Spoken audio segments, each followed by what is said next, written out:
Hello students, आज का हमारा टॉपिक है फंडामेंटल पीरियड। तो फंडामेंटल पीरियड क्या होता है, इसकी क्या कंडीशंस हैं और ये कैसे फाइंड आउट किया जाता है, आज हम उस पर डिस्कस करेंगे। तो पहले इसका डेफिनेशन देखते हैं, फंडामेंटल पीरियड होता क्या है। तो यहाँ लिखेंगे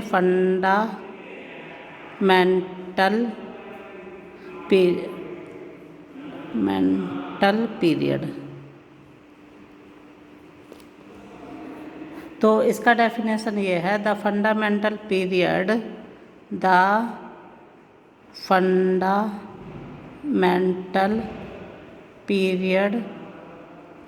of a function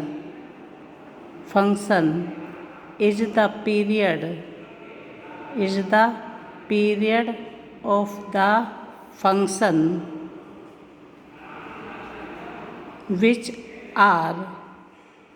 which are of the form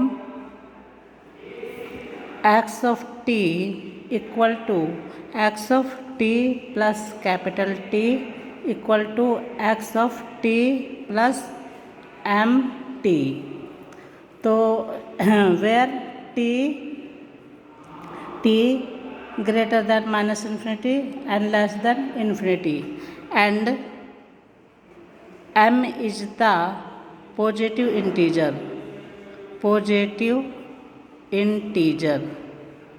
कहने का मतलब है, अगर हमारे पास कोई वेव शेप ये है, ठीक है, इसका यहाँ से यहाँ तक वन साइकिल जो है t है और ये अपनी इस साइकिल को बार बार रिपीट करता है, ठीक है, ये इन्फिनिटी तक इधर, ठीक है, और इधर ये इधर माइनस इन्फिनिटी तक रिपीट करता है, ठीक है, और ये इसका फंडामेंटल पीरियड कितना होगा, t। अपनी वेव शेप को ये बार बार अगर रिपीट करता है तो इसका फंडामेंटल पीरियड होगा t। t is the fundamental period. ये हमारा x ऑफ t है, ये t है। t is the fundamental period. अब अगर हमारे पास दो सिग्नल हैं या दो से अधिक सिग्नल है तो उसके पीरियडिक होने की क्या कंडीशंस है, हम उस पर डिस्कस करेंगे। ये तो है अगर हमारा सिंगल फंक्शन है, उसका कंडीशन है ये कंडीशन। अगर सिंगल फंक्शन है, मान लीजिए सिंगल फंक्शन कुछ भी हो सकता है, साइन टी, कोस टी, या sine under root 2t e to the power j to the power at, ये हमारे सिंगल फंक्शन हैं। अगर हमारा ये सम वाला फंक्शन है तो यहाँ लिखेंगे condition for the periodic function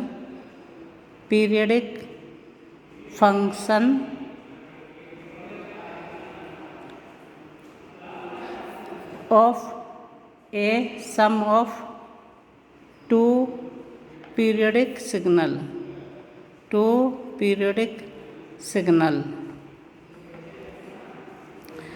condition for the periodic function नहीं, condition for the periodic of a sum of two periodic signal, ठीक है। तो मान लीजिए हमारे पास दो सिग्नल्स हैं, x1 of t and x2 of t। ये दो हमारे पास पीरियडिक फंक्शन हैं, इनके पीरियडिक फंक्शन है, ये पीरियडिक फंक्शन। मान लीजिए इनके fundamental periods t1 and t2 हैं। Fundamental periods t1 and t2 ये हैं। तो हम इस x1 ऑफ t फंक्शन को किस तरह से लिख सकते हैं, x1 of t equal to x1 t plus capital T1 equal to, अब ये जो T1 है यहाँ से यहाँ तक हमने माना ये T1, यहाँ फिर ये यहाँ तक फिर T है, फिर यहाँ से यहाँ तक फिर T है। तो इस तरह से इसको हमने कह दिया किसी इंटीजर क्वांटिटी के मल्टीपल में। तो इसे हम लिख सकते हैं x1 t प्लस M1T1। अब ये जो M1 है ये कोई इंटीजर वैल्यू हो सकता है, 1 2 3 4 5 6 कुछ भी हो सकता है ये, ठीक है। जैसे यहाँ 1 टाइम्स 2 टाइम्स 3 टाइम्स, इस तरह से ये हमारा M1 इसको रिप्रेजेंट करता है। इसी तरह हम सेकंड वाले सिग्नल को क्या लिख सकते हैं, x2 of t equal to x2 t plus t2 equal to x2 t plus M2 t2, ठीक है। Where M1 and M2 are positive integer, ठीक है। तो x ऑफ t को हम रिप्रेजेंट कर सकते हैं, x of t equal to x1 of t plus x2 of t। अब हम इस t को रिप्लेस कर रहे हैं, t replaced by t plus capital T। तो ये क्या आ जाएगा, x t plus capital T equal to x1 t plus capital T1 या M1 T1 ये लिख सकते हैं इसको, ठीक है। और इसको क्या लिख सकते हैं, plus x2 t plus M2 T2, okay. तो ये हमारा जो है signal x1 t plus M1 T1 किसके इक्विवेलेंट है, ये हमारा इक्विवेलेंट है x1 ऑफ t के, ठीक है। और ये किसके इक्विवेलेंट है, x2 ऑफ t के। कब होगा ये इसके इक्विवेलेंट, जब ये M1 T1 is equal to M2 T2। कहने का मतलब है we must have M1 capital में T1 equal to M2 capital में T2, ठीक है। और ये जो था summation x1 of t plus x2 of t, ये किसका इक्विवेलेंट है, x ऑफ t के। इसी का इक्विवेलेंट है यहाँ पे x ऑफ t के, ठीक है। ये दोनों सम ये रहा और ये x ऑफ t के, यानी x of t plus capital T हमारा इसका इक्विवेलेंट कब होगा, जब M1 T1 is equal to M2 T2। यही हमने यहाँ लिखा है, M1 T1 equal to M2 T2। इसे हमने मान लिया ये t का इक्विवेलेंट है। For x to be periodic, for x of t to be, यहाँ लिखेंगे टू बी पीरियडिक। तो यहाँ से हमारा क्या निकल के आएगा, यहाँ से निकल के आएगा T1 upon T2 equal to M2 upon M1। अगर इन दोनों का रेशो जो है रेशनल नंबर आएगा, रेशनल नंबर, तो हमारा सिग्नल क्या होगा, पीरियडिक। अदरवाइज सिग्नल क्या होगा, नॉन पीरियडिक। तो हमारा सिग्नल क्या होगा, सिग्नल इज पीरियडिक, ओके। ये है कंडीशन, जब हमारे पास दो सिग्नल्स हैं तो उनके पीरियडिक होने की कंडीशन, कि वे पीरियडिक कब होंगे, जब T1 अपॉन T2 का रेशो जो है रेशनल नंबर होगा, तब वे हमारा सिग्नल क्या होगा, पीरियडिक होगा। अगर मान लीजिए दो से अधिक सिग्नल हैं, मान लीजिए फॉर सम ऑफ 3 सिग्नल्स हैं, फॉर सम ऑफ 3 सिग्नल्स, हम इसका फंडामेंटल पीरियड जो है एलसीएम के थ्रू भी निकाल सकते हैं। सेकंड मेथड ये होता है, यहाँ लिख देते हैं, सेकंड मेथड में ये है कि एलसीएम करके T is the LCM of T1 and T2, ठीक है। एलसीएम भी ले सकते हैं, जो एलसीएम आएगा वो हमारा फंडामेंटल पीरियड कहलाएगा।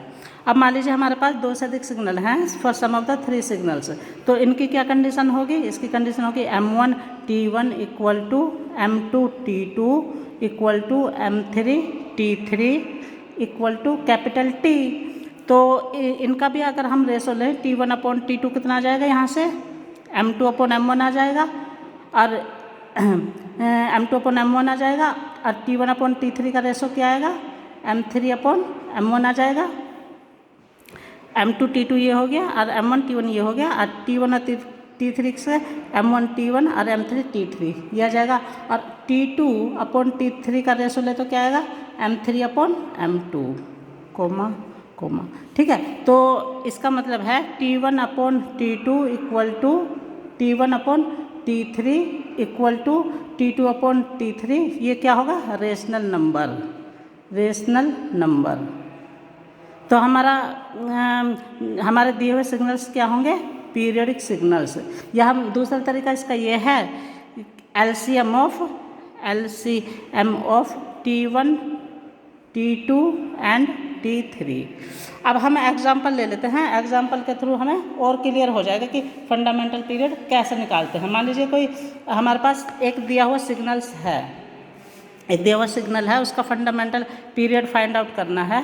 तो फर्स्ट ये मान लीजिए x of t equal to e⁻j10t। ठीक है, तो ये दिया हुआ सिग्नल हमारा कॉम्प्लेक्स सिग्नल है ये। तो हमारा दिया हुआ सिग्नल पीरियडिक कब होगा ये, तो हमने बताया था, यहाँ लिखेंगे signal will be periodic, signal will be periodic if x of t is equal to x of t plus capital T। जब ये इसके इक्वलेंट हो जाएगा तो क्या होगा, हमारा सिग्नल पीरियडिक होगा। तो t निकालेंगे, इसमें t इक्वल टू होता है हमारा 2π/ω। तो e⁻j⍵t, तो ओमेगा कितना है हमारा, इसे कहते हैं e⁻j⍵t। तो ओमेगा कितना है हमारे यहाँ 10, तो यहाँ लिखेंगे 2π/10। तो ये आ गया हमारा π/5।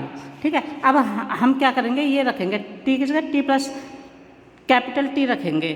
तो यहाँ पर लिखेंगे e⁻j10, ये t की जगह क्या रिप्लेस कर देंगे, t प्लस कैपिटल T का वैल्यू कितना है, π/5।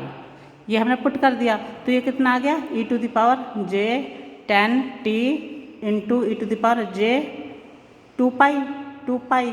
तो ये हमारा आ जाएगा यहाँ पे e⁻j10t और ये हमारा किसके e⁻j∅, ये किसके इक्विवेलेंट होता है, cos theta plus j sin theta. तो हम इसे लिख सकते हैं cos 2π प्लस j sin 2π। तो सॉरी e⁻j10t cos 2π का वैल्यू कितना होता है 1 प्लस sin 2π का 0। तो ये आ गया हमारा e⁻j10t। ये हमारा किसका इक्विवेलेंट है, x ऑफ t का इक्विवेलेंट है, equal to x of t। तो हमारा दिया हुआ सिग्नल क्या होगा, पीरियड सिग्नल। यहाँ लिखेंगे the given signal is periodic signal. ठीक है, इस तरह से हम फाइंड आउट करते हैं कि कोई दिया हुआ सिग्नल हमारा पीरियडिक है या नॉन पीरियडिक है। एक और एग्जांपल ले लेते हैं। एक हमने ले लिया, सपोज कीजिए हमने ये ले लिया x of t equal to 4 sin t/2 plus 5, ये ले लिया। तो इसे कंपेरिजन करेंगे sin ω t प्लस 5 से। तो हमारा t कितना निकल के आएगा यहाँ पे, t इक्वल टू 2π/ω। तो इक्वल टू 2π/ω कितना हो गया यहाँ 1/2। तो ये हो गया हमारा 4π। अब हमने बताया था ये दिया हुआ सिग्नल पीरियडिक कब होगा, जब t को रिप्लेस करेंगे t प्लस कैपिटल T से। तो यहाँ लिखेंगे 4 sin t/2 plus 5 is equal to 4 sin 1/2 यहाँ ले लो, और ये आ गया t प्लस 4π प्लस 5। ठीक है, t को हमने रिप्लेस कर दिया t प्लस कैपिटल T यानी 4π से। तो ये हो गया हमारा। ठीक है, तो इक्वल टू इसे लिख सकते हैं 4 sin t/2 प्लस 2π प्लस 5। ठीक है, तो equal to 4 sin t/2 plus 5 plus 2π। तो sin 2π plus theta equal to sin theta, तो 4 sin t/2 प्लस 5। तो ये हमारा दिया हुआ सिग्नल इसके इक्विवेलेंट आ गया। तो हमारा सिग्नल क्या हुआ, पीरियडिक सिग्नल। सो यहाँ लिखेंगे so the given signal is periodic. ठीक है, ये आंसर। नेक्स्ट एक और करते हैं। X of t equal to 2e⁻j t plus pi by 4, ठीक है, इंटू यू ऑफ टी। तो ये दिया हुआ सिग्नल किस तरह का सिग्नल है, ये दिया हुआ सिग्नल किस तरह का सिग्नल है? तो हमने बताया था आपको कंडीशन है, तो बताया था t greater than -∞ and less than infinity. अगर सिग्नल इस के बीच में लाई करेगा तो हमारा दिया हुआ सिग्नल क्या होगा? पीरियडिक होगा, अदरवाइज नॉन पीरियडिक होगा। तो ये जो है यू ऑफ टी कहाँ से स्टार्ट होता है? यहाँ से। इस सिग्नल का अगर हम मल्टीप्लाई कर दें यू ऑफ टी से तो क्या आएगा? सिग्नल हमारा यहाँ से स्टार्ट हो जाएगा, है ना, यहाँ से स्टार्ट हो जाएगा। माइनस वाला टर्म -∞ की तरफ ये नहीं लाई करेगा। तो ये जो सिग्नल है क्या इस प्रॉपर्टी को सेटिस्फाई करता है? नहीं, ये इस प्रॉपर्टी को सेटिस्फाई नहीं करता है। तो यहाँ लिखेंगे does not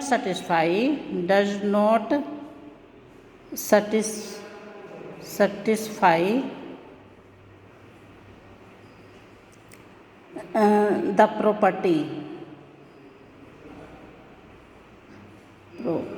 property of periodic, so it's a non-periodic signal।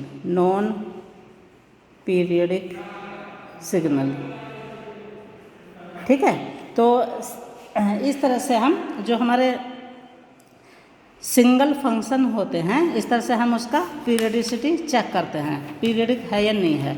अब मान लीजिए हमारा सम वाला सिग्नल है, सम वाला एक ले लीजिए, x of t equal to cos t plus sine t, ये है। तो इसमें इसका फंडामेंटल पीरियड निकालेंगे, फिर इसका फंडामेंटल पीरियड निकालेंगे। इसका फंडामेंटल पीरियड कितना होगा? t1 equal to 2 pi omega. Omega इसमें कितना है? 1। इसमें ओमेगा कितना है? 1। तो t1 कितना आ जाएगा? यहाँ लिखो ओमेगा 1, तो इक्वल टू 2 पाई बाई 1, तो ये आ जाएगा 2 पाई। इसी तरह से दूसरे इसका फंडामेंटल पीरियड निकालेंगे, t2 equal to 2 pi by omega 2 equal to 2 pi by 1, तो ये आ गया 2 पाई। तो अब इन दोनों का रेशो चेक करेंगे। अगर इनका रेशो जो है रेशनल नंबर आएगा तो हमारा सिग्नल क्या होगा? पीरियडिक होगा, अदरवाइज नॉन पीरियडिक होगा। तो t1 upon t2 equal to 2 pi upon 2 pi equal to 1, ठीक है, 1 अपॉन 1 हो गया ये।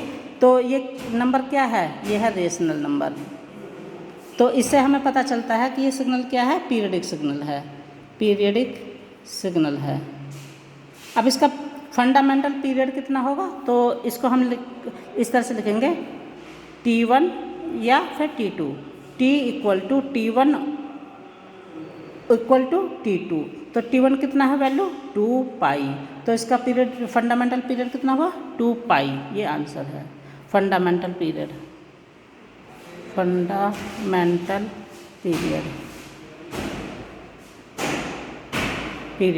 ठीक है। एक और एग्जांपल हम ले लेते हैं। साइन टी, एक ले लेते हैं cos t, x of T, ये हमारा नंबर है सी डी ई, ठीक है। ये कोस टी प्लस साइन √2t। तो ये फंक्शन किस तरह का फंक्शन है? ये पीरियडिक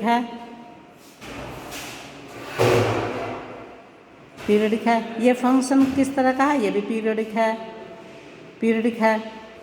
तो क्या अगर हमारे पास दो सिग्नल पीरियडिक हैं तो क्या इनका समेशन भी पीरियडिक होगा? ये चेक कर लेते हैं। तो कैसे चेक करेंगे? t1 निकालेंगे, t1 equal to 2 pi by omega 1, ठीक है। तो इक्वल टू ओमेगा 1 कितना है? 1, तो 2 pi upon 1 equal to 2 pi. यहाँ पर निकालेंगे t2 equal to 2 pi by omega 2, 2 pi upon omega इसमें कितना है? √2, तो ये आ गया √2 पाई। अब इनका रेशो देखेंगे हम, t1 upon t2 equal to 2 pi upon √2 pi. तो ये कितना आ जाएगा? √2, पाई से पाई कैंसिल, ये √2। तो ये क्वांटिटी किस तरह का है, ये इरेशनल क्वांटिटी है, इरेशनल नंबर। तो मैंने बताया था कि जो इरेशनल नंबर वाले जिसका इरेशनल नंबर आ जाता है वो सिग्नल किस तरह का होता है, नॉन पीरियडिक। तो यहाँ लिखेंगे non periodic signal, non periodic signal.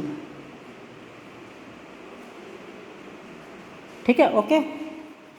अब एक मैंने बताया था अगर हमारे पास 3 सिग्नल हैं तो उस तरह का हम किस तरह से फंडामेंटल पीरियड निकालते हैं। मान लीजिए यहीं पे ले लेते हैं छोटा सा, मान लीजिए 3 सिग्नल्स हैं, 3 सिग्नल्स, ठीक है। T1 मान लीजिए है 24, T2 मान लीजिए है 16 और T3 मान लीजिए है 56। तो मैंने बताया था इनका एलसीएम ले लेते हैं, एलसीएम हम इनका भी ले सकते हैं, ठीक है। 2 मेथड बताए थे मैंने। तो ये मान लीजिए ये है 24, 16 और 56। तो कितना आएगा ये, 2 से करेंगे 12, 8, 28, फिर 2 से करेंगे 6, 4 और ये 14, फिर 2 से डिवाइड करेंगे 3, 2 और ये 7, फिर 2 से डिवाइड करेंगे 3, 1 और ये 7, फिर 3 से डिवाइड करेंगे 1, 1, 7, फिर 7 से डिवाइड करेंगे 1, 1, 1। तो ये कितना आ गया, ये 2 दिन 4, 8, 16, 48 इंटू 7, तो ये आ गया हमारा 336। तो इसका फंडामेंटल पीरियड कितना हुआ, T = 336, ये हुआ इसका फंडामेंटल पीरियड आंसर। एक लास्ट और ले लेते हैं, x(t) अगर हमारा दिया हो सिग्नल EFG, अगर हमारा दिया हुआ signal x(t) = e⁻j3t plus j times of e⁻−j4t ये है, ठीक है। तो इसका कैसे निकालेंगे, इसका उसी तरह से e⁻j⍵t, ओमेगा इसमें कितना है 3, इसमें e⁻−j⍵t, ओमेगा इसमें कितना है 4। तो T1 कितना आ जाएगा इसका, T1 = 2π/ω1 = 2π/3, ठीक है। तो 2/3 इंटू पाई का वैल्यू कितना होता है 180 डिग्री, तो 360 यानी 120 आगे इसका। और T2 कितना आ जाएगा 2π/ω2, तो 2π/ω2 तो = 2π/ω कितना है इसमें 4, तो यहाँ से ये 2 कैंसिल, तो ये आ गया पाई का वैल्यू 180, तो ये 90 डिग्री आ गया, ठीक है। देखिए अगर हम इसका एलसीएम लें तो कितना आएगा, 120 और 90 का एलसीएम लें तो ये कितना आएगा, 2 से कैंसिल डिवाइड करो 60 और ये 45, फिर 2 से करो 30 और ये 45, फिर 2 से करो तो ये 15 और ये 45, फिर 3 से करो ये 5 और ये 15, फिर 3 से करो ये 5 और ये 5, फिर 5 से करो ये 1,1। तो ये कितना आता है 2, 3, 4 नहीं है, 5, 3, 15, 3, 45, 45 दूनी 90, 90 दूनी 180, 180 दूनी 360। तो ये 360 डिग्री या 2π आ रहा है। और हम रेशो से निकालें तो T1/T2 पहले चेक करेंगे पीरियडिक है या नॉन पीरियडिक है, 120 डिग्री अपॉन 90 डिग्री। तो कैंसिल करो, 0 से 0 कैंसिल, 3 3 9 और 3 4 12, ठीक है। तो T = 3T1 = 4T2।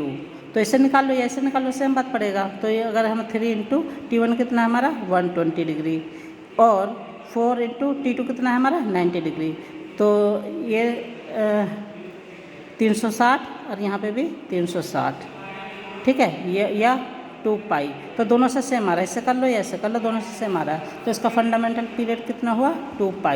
और ये सिग्नल किस तरह का हुआ, periodic signal whose fundamental period is